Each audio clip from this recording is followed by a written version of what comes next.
이 시간에는 누가복음 15장 25절부터 32절 말씀까지 읽었습니다. 말씀의 제목은 큰 탕자, 작은 탕자입니다. 큰 탕자, 작은 탕자. 우리가 인생을 살면서 깨닫는 진리가 뭐냐 하면 우리 인생이 참 내가 생각한 대로, 내가 마음먹은 대로 잘 안 되는구나 이거예요. 그 중에 특별히 자녀가 그렇습니다. 정말 자식은 내 맘대로 안 되는 것 같아요. 근데 오늘 본문에 보니까 누가복음 15장에 소개하고 있는 두 아들도 그런 거예요. 또 하나님 앞에서 우리는 어떨까요?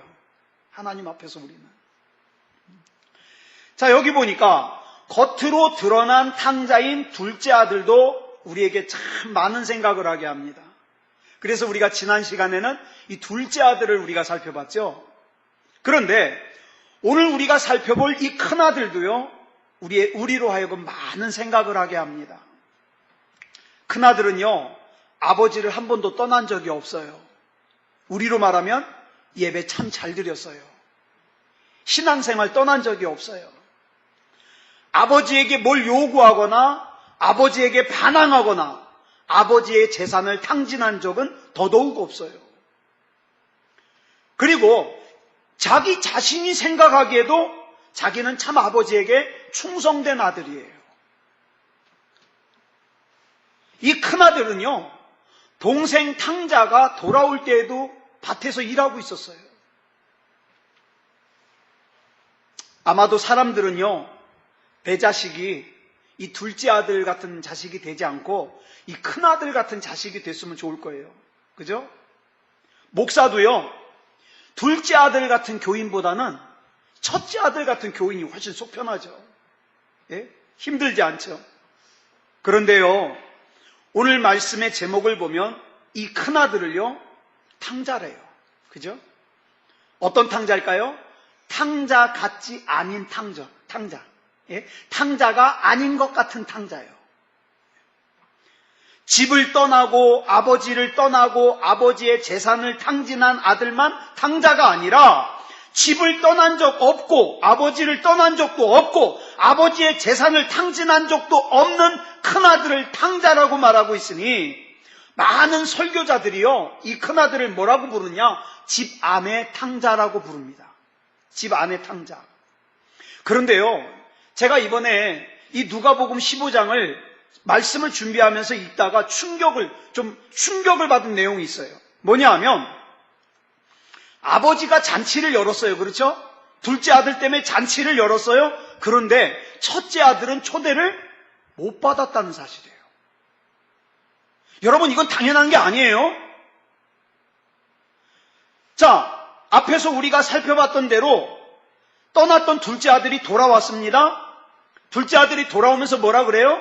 아버지, 내가 하늘과 아버지께 죄를 지었사오니 지금부터는 아버지의 아들이라 일컬음을 감당하지 못하겠나이다.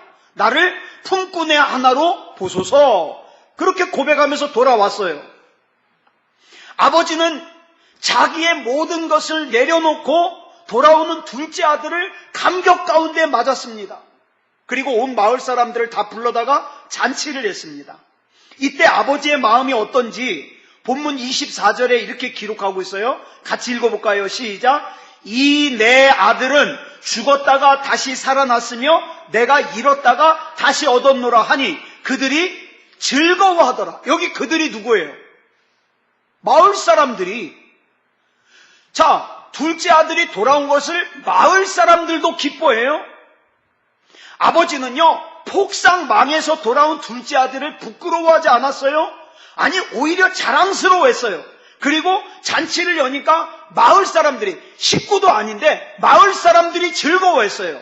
그런데 이 잔치에서 참 이상한 걸 발견합니다. 뭐냐 하면 이 잔치 자리에 마땅히 보여야 될 첫째 아들이 보이질 않는 거예요. 이 큰 아들은요, 밭에서 돌아오는 길에 자기 동네에서 시끌벅적한 소리가 들려요. 집에 가까우면 가까울수록 더 크게 들려요. 알고 보니까 자기 집에서 잔치를 하는 거예요. 몰랐어요.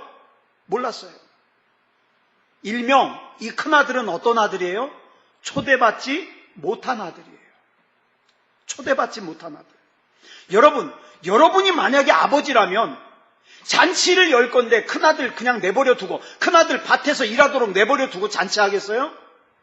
이거는 당연한 게 아니에요. 마땅히 큰아들에게 먼저 알리고 이 큰아들과 잔치를 상의하지 않겠습니까? 그런데 본문에 나오는 이 큰아들은요, 잔치가 있다는 것도 몰라요. 와서 보니까 자기 집에서 잔치가 열리고 있어요.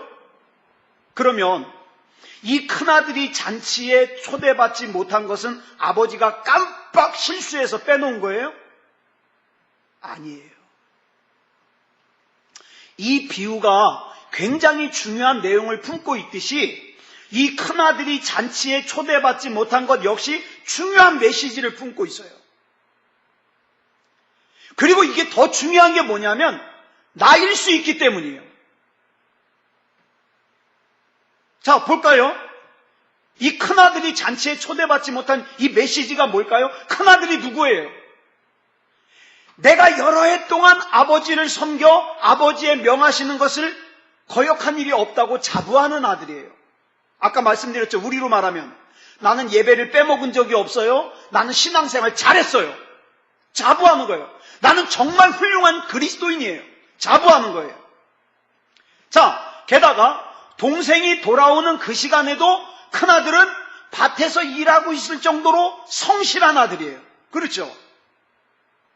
이런 큰아들이 아버지의 잔치에 초대를 받지 못했다는 사실에서 우린 뭘 깨달을 수 있어요? 중요합니다. 자, 믿음이요. 믿음답지 못한 믿음이 있듯이 충성도요. 충성답지 못한 충성이 있다 이 말이에요. 제가 여러 번 강조드렸습니다. 마태복음 7장 22절에서 뭐라 그랬어요? 주여, 우리가 주의 이름으로 선지자 노릇하며 주의 이름으로 귀신을 쫓아내며 주의 이름으로 많은 권능을 행하지 아니하였나이까? 이 큰아들이 말하는 것과 비슷하죠.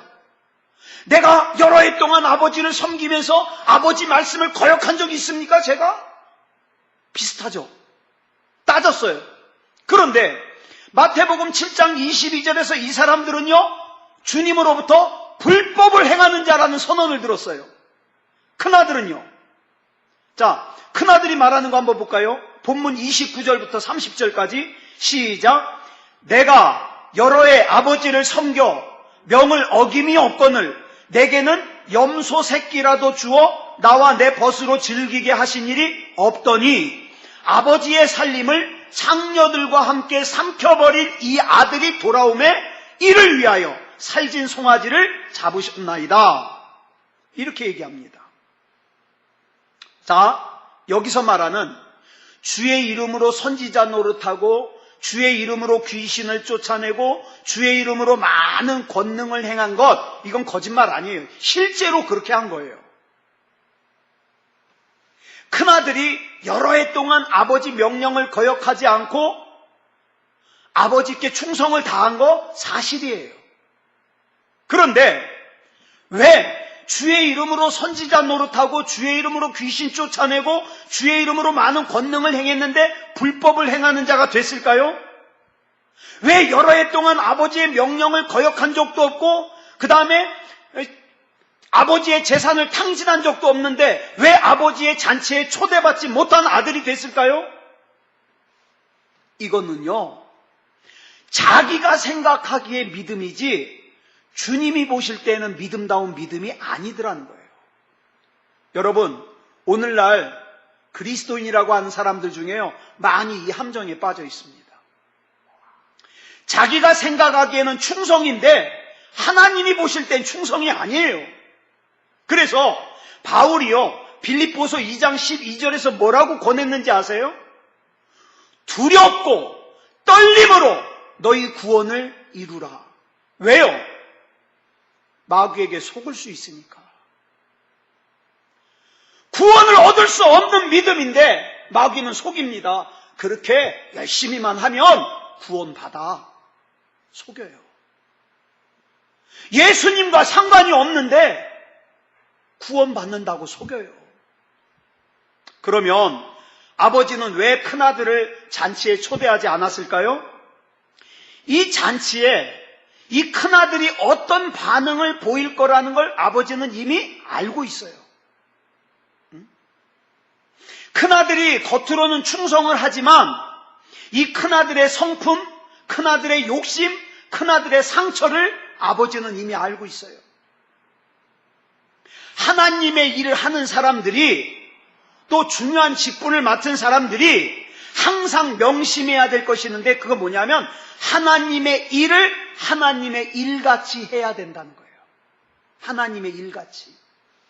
예배는 예배같이 드려야 돼요. 예배답게. 하나님은 예배를 드리길 원하시는데 교회 다녀오는 걸로 끝나면 안 돼요. 악한 마귀는요, 하나님의 일을 못하게 하는 게 아니라 하나님의 일을 어떻게 만들어요? 성령으로 시작했다가 육체로 마치게 만들어요. 큰아들의 충성이 진짜 하나님이 인정하시는, 아버지가 인정하시는 충성이 되려면 아버지가 기뻐하는 것, 큰아들도 기뻐해야 돼요. 또 큰아들의 충성은요, 아버지가 용서하는 동생을 자기도 용서할 수 있어야 돼요. 큰아들의 충성이 충성다운 충성이 되려면 아버지가 다시 받아주겠다는 동생을 자기가 거절하면 안 돼요. 그런데 이 큰아들이 이 잔치에 방해가 될 거라는 것을 이미 알고 있던 아버지는요, 이 큰아들을 잔치에 초대하지 않았던 거예요. 그렇다면 이 아버지에게 있어서 진짜 탕자는 누굽니까? 예전에 어떤 목사님의 설교를 듣는데 참 기가 막힌 말씀을 하셨어요. 큰아들은 마음을 잃어버린 탕자고, 둘째 아들은 몸을 잃어버린 탕자다. 또 큰아들은 집 안에 있는 탕자고, 둘째 아들은 집 밖에 있는 탕자다. 자, 큰아들이 왜 탕자일까요? 몸은 아버지와 함께 있지만 마음은 아버지와 함께 있지 않기 때문에. 여러분, 우리가 예배를 드릴 때 몸은 예배 장소에 있지만 내 마음이, 내 중심이 아버지께 있지 않으면 나 역시 큰 탕자예요. 가만히 보면 여러분, 둘째 탕자가 돌아오기 힘들까요? 큰 탕자가 돌아오기 힘들까요?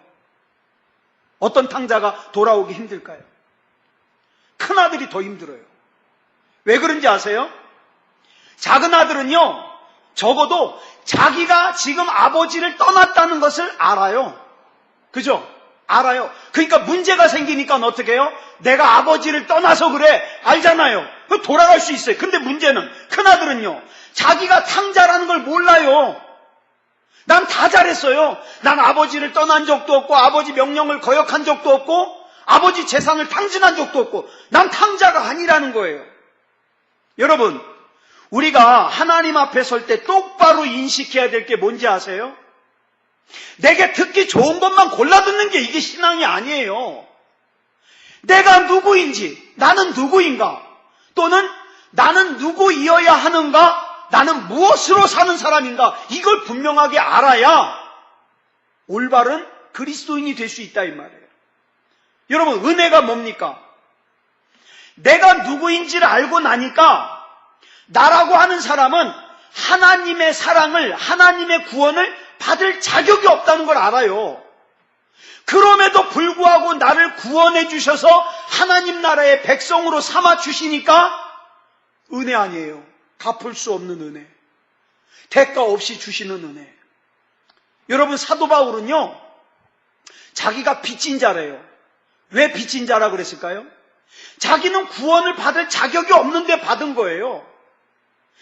다메섹으로 가던 길에 사도 바울이 예수님을 만났는데, 그때 사도 바울 혼자 간 게 아니라 다른 사람들도 같이 갔어요. 근데 바울만 예수님을 만나고 구원받았어요.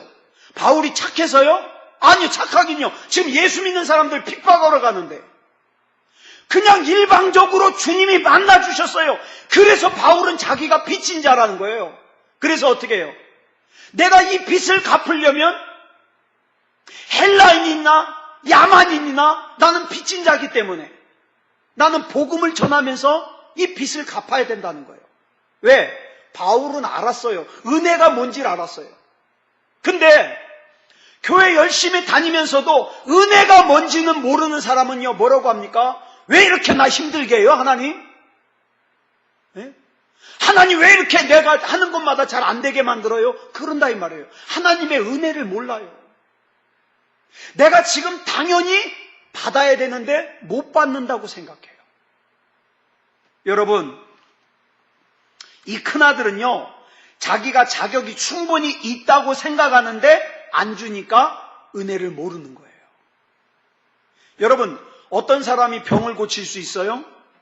내가 지금 병에 걸렸다는 걸 인정하고 의사의 손에 나를 맡기는 사람이 고칠 수 있어요. 의사가 지금 문제가 있다, 몸에 문제가 있다 그러는데 내가 무슨 병에 걸렸어, 나 환자 취급하지 말라고 거절하면은요, 그 사람 못 고쳐요.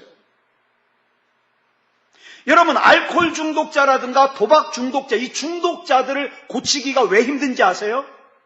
중독자들은요, 자기가 얼마든지 마음만 먹으면 끊을 수 있다고 생각해요. 못 끊어요. 못 끊는다는 걸 인정을 해야 되는데 그걸 인정을 안 하니까 못 고치는 거예요. 큰아들은요, 자기가 탕자라는 사실을 인정하지 않았어요. 그러니까 큰아들은 자기의 마음이 아버지를 떠났다는 사실을 알지 못하니까 내가 떠난 걸 모르니까 돌아갈 수가 없잖아요. 돌아갈 수가 없잖아요. 자, 그러면 밭에서 돌아오는 큰아들의 모습을 한번 볼까요? 아버지는 밭에서 돌아온 큰아들에게 둘째 아들 때문에 이렇게 얘기를 합니다. 내 아들은 죽었다가 다시 살아났으며 내가 잃었다가 다시 얻었노라. 이렇게 기뻐해요. 큰아들은요, 그가 노하여 들어가고자 하지 아니하거늘, 이렇게 했습니다. 큰아들이 밭에서 일하고 돌아오다 보니까 자기 동네에서 시끄러운 잔치하는 소리가 들려요. 그런데 나중에 보니까 자기 집에서 나는 소리예요. 만약에 여러분이 큰아들이에요. 일하고 돌아오는데 집에서 잔치 소리가 나요. 어떻게 하시겠어요? 어떻게 할 거예요? 저 같으면 뛰어들어갈 거예요. 뭔 좋은 일이냐고, 무슨 잔치냐고. 신났잖아요. 맛있는 거 먹게 생겼고. 근데요, 26절에 보니까 이 큰아들은 어떻게 해요? 종을 불러요. 들어가기 싫은 거예요. 종을 불러요. 무슨 일이냐 물어봐요. 뭘 느낄 수 있어요? 큰아들은 잔치를 싫어해요. 큰아들은요, 아버지와 함께 살면서 아버지에게 충성은 했는지 모르지만 아버지에게 마음은 열지 않았어요. 아버지에게 충성은 했지만 아버지에게 불만을 가지고 있어요. 보이는 모습은 착한 모습인데 보이지 않는 내면에 온통 불만과 서운함과 반항이 가득합니다. 근데 자기가 그렇게 탕자라는 걸 몰라요. 여러분, 우리가 교회에서 무슨 일이 있으면 이제 적어도 여러분 같은 경우에는 짬밥이 어떻게 돼요? 교회에 무슨 일이 있으면 여러분 짬밥은요, 이제 다른 사람 도와줘야 될 짬밥이에요. 짬밥이 뭔지 아세요? 예? 군대에서 밥 먹고 남은 밥을 갖다 모아놓는 통을 짬통이라고 그래요. 짬밥. 이 짬밥이 많이 쌓이면 어떻게 해요? 군생활 경력이 많다는 거 아니에요? 짬밥이 많다는 건요, 오래됐다는 거예요. 오래됐다.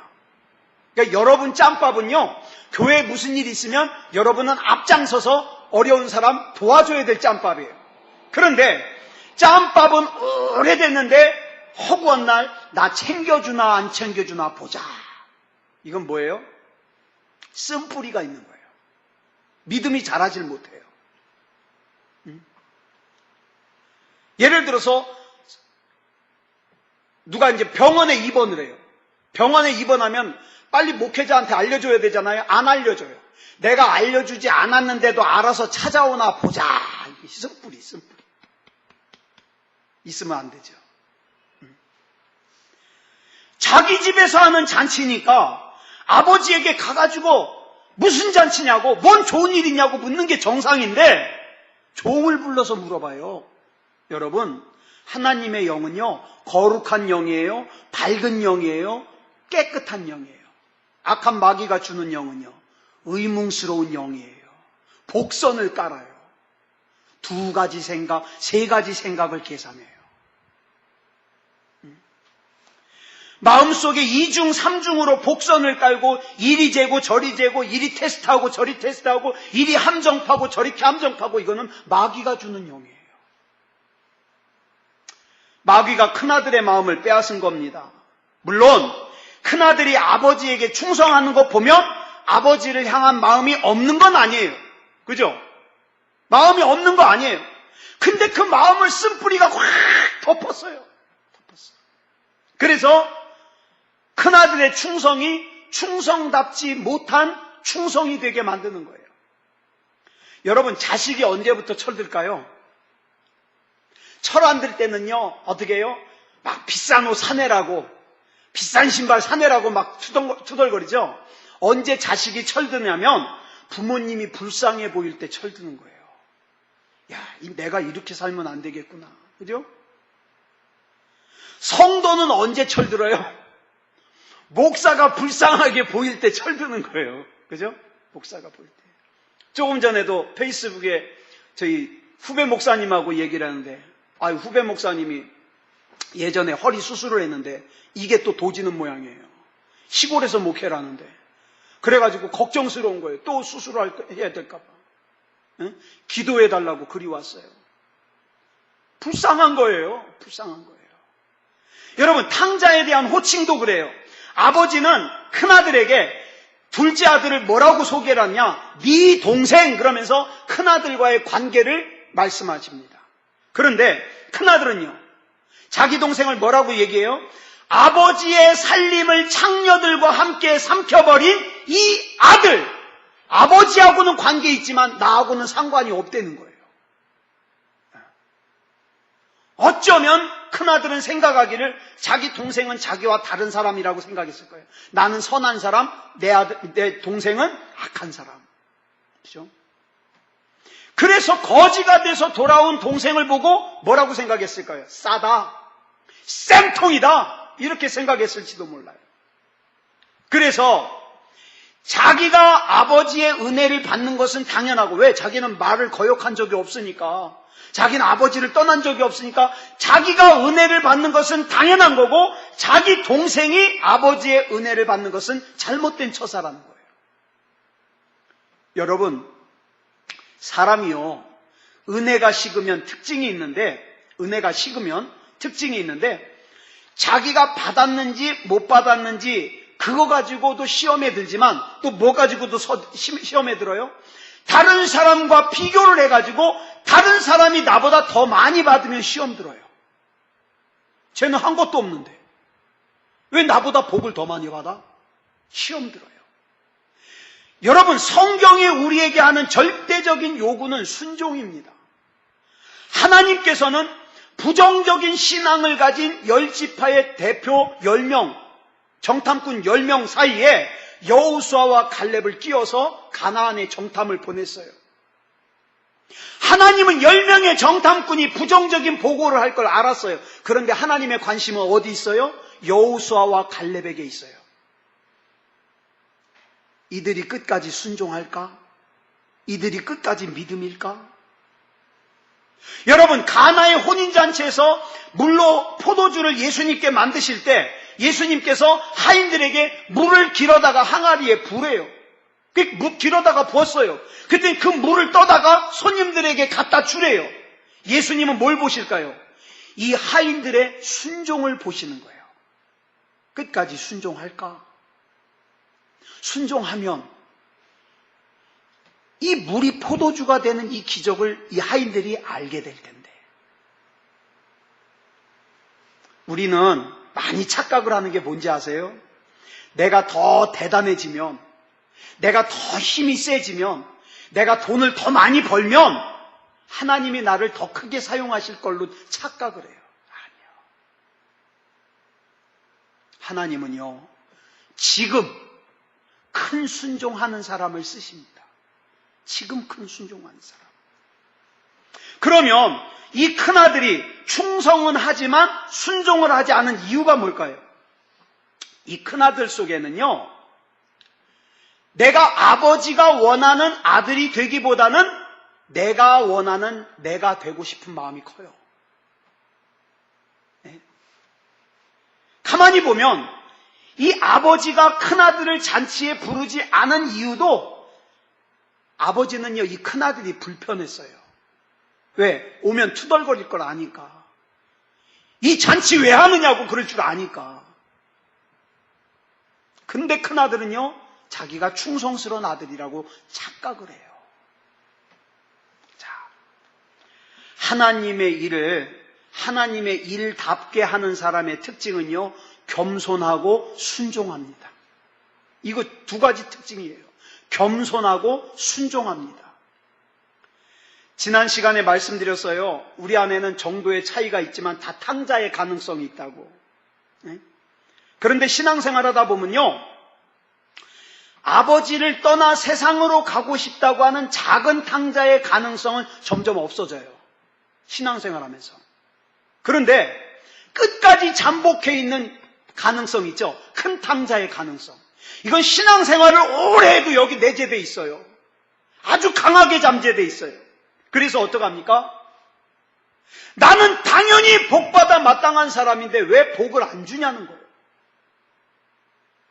나는 당연히 크게 쓰임을 받아야 될 사람인데 왜 크게 쓰임을 받지 못하느냐는 거예요. 이거는요, 신앙생활 오래 한 사람도, 목회자들도 이 큰 탕자의 가능성을 가지고 사는 사람들이 많죠. 여러분, 이미 예수 그리스도를 구주로 영접하고 구원받은 하나님의 자녀로 사는 저와 여러분은요, 작은 탕자의 가능성은 우리를 잘 못 무너뜨려요. 그런데 어떤 것이 우리를 무너뜨리려고 노리느냐? 큰 탕자의 가능성. 큰 탕자의 가능성. 여러분, 살면서 누가 나를 힘들게 한다고 생각하지 마세요. 진짜 나를 힘들게 하는 것은요, 그 사람을 품지 못하는 나 자신이 나를 힘들게 하는 거예요. 그렇다면 이 탕자의 가능성을 무엇으로 이길 수 있을까요? 기도입니다.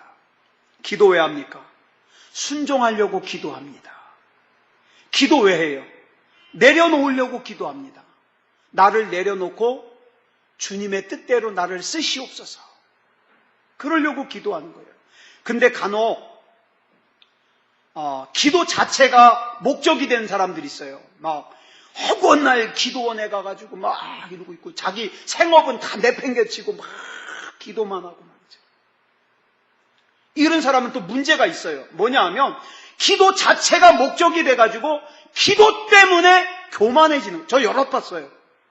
기도 많이 해서 교만해지는 사람. 그래가지고 어떻게 해요? 막 다른 사람들을 자꾸 판단하고 정죄하는 거예요. 아무개는 기도해야 돼. 아무개는 예수 더 잘 믿어야 돼. 방향이 잘못된 거죠. 여러분, 산기도하다가 정신 이상해진 사람도 많아요. 하나님께서는요, 나의 생활 속에서 순종하게 하기 위해서, 내 욕심을 내려놓게 하기 위해서 기도하길 원하시는 거예요. 그러니까 여러분, 뭘 기도해야 될지 모르겠다. 그러면 이거예요. 하나님, 순종하게 해주시옵소서. 하나님 안에서 겸손하게 해주시옵소서. 이겁니다. 그래서 오늘 말씀에서 우리가 집중적으로 살펴야 되는 것은 내 안에는 뭐가 있다? 큰 탕자의 가능성이 있다. 큰 탕자의. 그리고 내 안에 있는 큰 탕자의 가능성이 크면 클수록 하나님의 마음이 아프다. 아버지의 판단보다 내 판단이 옳다고 생각하는 큰 탕자. 그래서 예배를 드릴지 말지 내가 결정해버려요.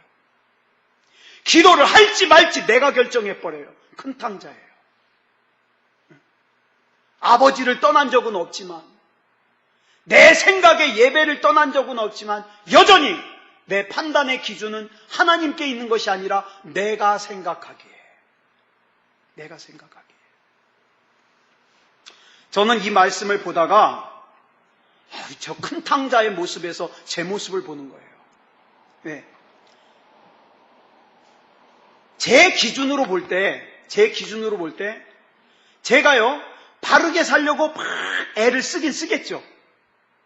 바르게 살려고 애는 쓰다 보니까 어떡합니까? 때로는 내 생각과 다른 생각을 용납하기가 어려운 거예요. 여기서부터 문제죠.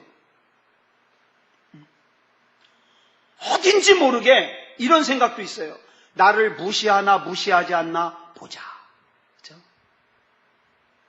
또 때로는 더 심할 때는 나한테 그렇게 하고 잘 되나 보자. 무서운 생각이에요. 이건 내 안에 있는 탕자의 가능성 때문에 그런 거예요. 큰 탕자의 가능성.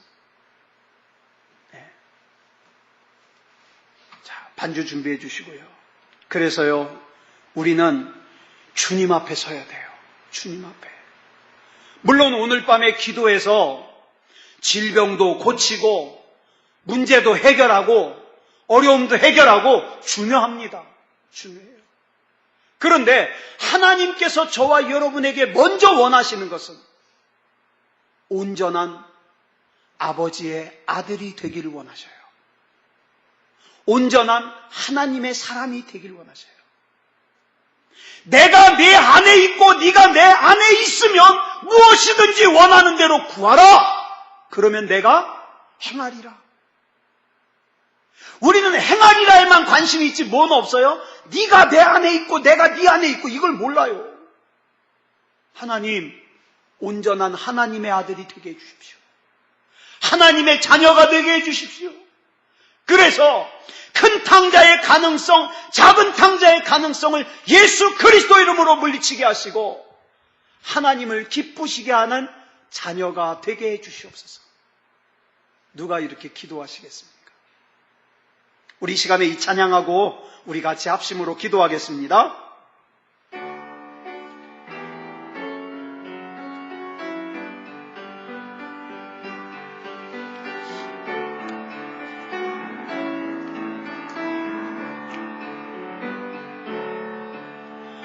탕자처럼 방황할 때도 애타게 기다리는 부드러운 주님의 음성이 내 마음을 녹이시네. 주님, 나 이제 갑니다. 날 받아 주소서. 이제는 주님만 위하여 이 몸을 바치리라. 불순종한 요나와 같이로 방황하던 나에게 따뜻한 주님의 손길이 내 손을 잡으셨네. 주님, 나 이제 갑니다. 날 받아 주소서. 이제는 주님은 위하여 이 생명 바치리라. 음탕한 저 고멜과 같이도 방황하던 나에게 너그러운 주님의 용서가 내 마음을 녹이셨네. 주님, 나 이제 갑니다. 날 받아 주소서. 이제는 주님만 위하여 죽도록 충성하. 주님, 나 이제 갑니다. 주님, 나 이제 갑니다. 날 받아 주소서. 이제는 주님만 위하여 죽도록 충성하리.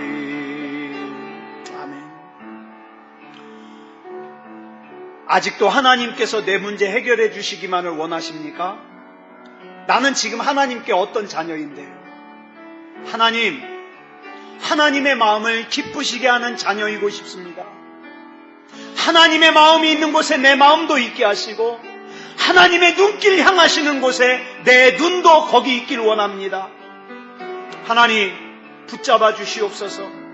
내 안에 있는 큰 탕자의 가능성, 작은 탕자의 가능성을 다 제거하여 주시고, 하나님을 기쁘시게 하는 하나님의 자녀이게 해 주시옵소서. 우리 이 시간 다 같이 합심으로 기도하겠습니다. 사랑의 아버지 하나님, 은혜를 감사합니다. 아버지 하나님, 오늘도 누가복음 15장에 나오는 탕자 이야기를 살폈습니다. 오늘은 큰아들을 나누었습니다. 큰아들은 아버지를 떠난 적이 없다고 자부했습니다. 아버지의 명령을 거역한 적이 없다고 자부했습니다. 나 역시도 신앙생활을 떠난 적이 없다고 자부하고, 나는 목사이기 때문에, 나는 중직이기 때문에, 나는 아무 문제 없다고 생각할 때 그 빈틈을 악한 마귀가 심어주는 큰 탕자의 가능성이 파고들 때가 있습니다. 하나님, 내 자신에 대하여 자부하지 말게 하시고, 나는 받을 자격이 없지만 하나님이 나를 구원하시고 하나님이 나에게 은혜를 베풀어 주셨으니 나는 하나님께 빚진 자라고 고백했던 사도 바울처럼, 하나님이여, 내 자신을 바로 깨달을 수 있게 하여 주시고 믿음다운 믿음이게 하여 주시옵소서. 아버지 하나님이여, 내가 하나님 안에 거하고 하나님이 내 안에 거할 때에 내가 필요로 하는 모든 것 우리 하나님이 아시고 공급해 주실 줄 믿습니다. 나의 온통 관심사가 세상에 썩어질 것에 모아지지 말게 하시고 나 하나님의 기쁨이 되기 원합니다. 나 하나님 안에 있길 원합니다. 하나님과 더욱더 친밀하게 있길 원합니다. 하나님 붙잡아 주시옵소서. 믿음다운 믿음이게 하여 주시옵소서. 아버지 하나님, 이 밤에 우리 하나님께서 인도해 주시고 붙잡아 주셔서 우리 주의 성령 가운데 거할 수 있도록 붙잡아 주시옵소서. 우리 하나님께서 은혜 가운데 인도해 주실 줄 믿사오며 그리스도 예수님의 이름으로 간절히 기도드렸사옵나이다. 아멘.